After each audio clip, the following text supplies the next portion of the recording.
West hill saint Michael's school diamond jubilee inter school basketball ടൂർണമെന്റിന് തുടക്കമായി. Mathrubhumi managing editor P V Chandran ഉദ്ഘാടനം ചെയ്തു. Saint Joseph girls higher secondary school Alappuzha,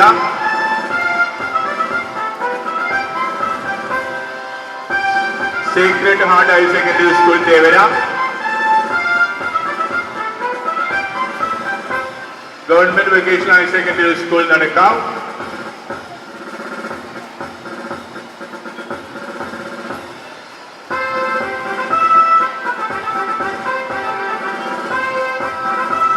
ആതിഥേയമായ saint Michael's girls higher secondary school.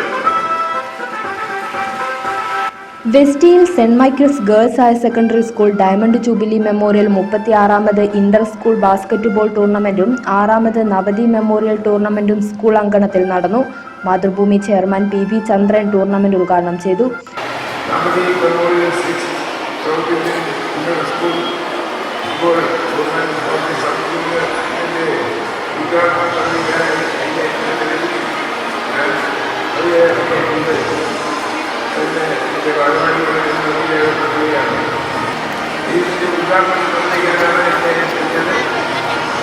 എല്ലാ കുട്ടികളും വളരെ നന്നായി പഠിച്ച് നമ്മുടെ കഴിവ് പ്രവർത്തിക്കുന്ന അവസരമാണ്.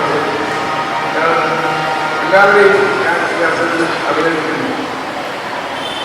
Saint Michael's girls higher secondary diamond jubilee memorial south Indian international school basketball tournament, നവതി memorial 6 south Indian international school basketball tournament ഔദ്യോഗികമായി ഉദ്ഘാടനം ചെയ്തിരിക്കുന്നു.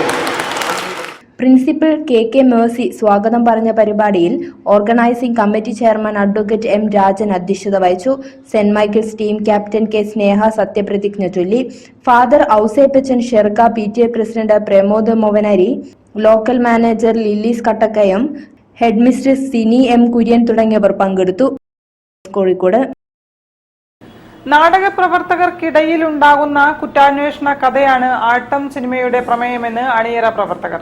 കേരളത്തിൽ ജനുവരി 5-നും GCC-യിൽ 11-നും